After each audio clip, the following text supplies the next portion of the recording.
आपके घर में जब तक कोई पुण्यशाली व्यक्ति रहता है तब तक आपके घर में कोई नुकसान नहीं कर सकता। जब तक विभीषण जी लंका में रहते थे तब तक रावण ने कितना भी पाप किया, परंतु विभीषण जी के पुण्य के कारण रावण सुखी रहा। परंतु जब विभीषण जी जैसे भक्त वत्सल भक्त को लंका से निकाल दिया गया तब से रावण का विनाश होना शुरू हो गया। अंत में रावण की सोने की लंका का दहन हो गया और रावण के पीछे कोई रोने वाला भी नहीं बचा। ठीक इसी तरह हस्तिनापुर में जब तक विदुर जी जैसे भक्त रहते थे तब तक कौरवों को सुख ही सुख मिला, परंतु जैसे ही कौरवों ने विदुर जी का अपमान करके राज्यसभा से चले जाने के लिए कहा तब भगवान श्री कृष्ण जी ने विदुर जी को तीर्थ यात्रा के लिए भेज दिया और कौरवों का पतन होना चालू हो गया और अंत में राज भी गया और कौरवों के पीछे कोई कौरवों का वंश भी नहीं बचा। इसी तरह हमारे परिवार में भी जब तक कोई भक्त और पुण्यशाली आत्मा होती है तब तक हमारे घर में आनंद ही आनंद रहता है।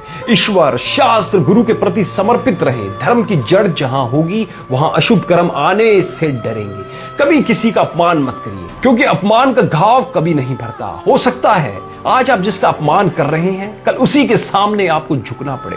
कर्मों का खेल भी निराला है, जो जैसा बोता है उसे वैसा ही काटना पड़ता है। आज दौलत या फिर ताकत के नशे में किसी का अपमान कर दिया तो क्या वह कर्म कभी पीछा छोड़ेंगे? हो सकता है आपकी धन संपदा सब कुछ उसी व्यक्ति के भाग्य से हो। कौन जानता है कि कौन किसके भाग्य का खाता है। कर्म कभी पीछा नहीं छोड़ते। भीष्म पितामह जैसे महाज्ञानी को भी भगवान से पूछना पड़ा कि उनके कौन से कर्म के कारण आज वे बाणों की शैया पर लेटे हैं। भगवान ने उन्हें बहुत ही सुंदर जवाब दिया कि कर्मों की गति बहुत गहरी है, इसलिए बहुत सोच समझ कर करिए। उनका अपराध था कि वह अन्याय को मूक दर्शक बनकर देखते रहे। जब उन्होंने उसका विरोध नहीं किया तो वे उसके भागीदार बन गए। मानिए या फिर मत मानिए, कर्मों का हिसाब हर किसी को देना पड़ता है, चाहे वह आज का कर्म हो या फिर 1000 वर्ष पुराना कर्म हो। कर्म हमेशा वापस लौट कर आते हैं। रिश्ते नाते दोस्त परिजन सर्व कर्मों की बदौलत है। हम कर्मों से कभी भाग नहीं सकते।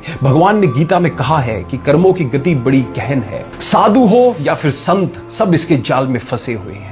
स्वामी रामकृष्ण परमहंस माता के परम भगत थे, पर जब उन्हें गले का कैंसर हो गया तो उनके शिष्यों ने उनसे निवेदन किया कि आप माता से कहकर अपनी बीमारी दूर कर लीजिए। पर स्वामी जी ने जवाब दिया, यह मेरे कर्म है जो मुझे भोगने ही हैं। अगर इस जन्म में नहीं भोगे तो अगले जन्म में दुगने होकर मिलेंगे। जब तक उनका शरीर था तब तक उन्हें उस तकलीफ से गुजरना ही पड़ा। हमारे शरीर की हर पीड़ा के पीछे कहीं ना कहीं हमारे कर्म ही होते हैं। इसलिए ना ही कभी किसी का दिल दुखाएं और ना ही पीड़ा पहुंचाएं। कुछ लोगों को बैठे बैठे सब कुछ मिल जाता है तो कुछ लोगों को मेहनत के बाद भी कुछ नहीं मिलता। एक मजदूर दिन भर मेहनत करके 400-500 रुपए ही कमा पाता है, तो वहीं एक अमीर आदमी पलंग पर बैठे बैठे दिन भर में लाखों रुपए कमा लेता है। कर्मों का प्रभाव ऐसा होता है कि जितना भी भोगने की कोशिश करिए वह आपको पकड़ ही लेगा। इसलिए अच्छा करिए तो बदले में अच्छा ही मिलेगा। दोस्तों, मैं उम्मीद करता हूं इस वीडियो ने भी आपको जागरूक किया होगा। अगर करा हो तो अपने सभी दोस्तों और रिश्तेदारों के साथ भी इस वीडियो को शेयर करके उनको भी कर्मों के प्रति जागरूक जरूर करें, जिनसे वो भी आने वाले समय में अच्छे कर्म कर सके। धन्यवाद।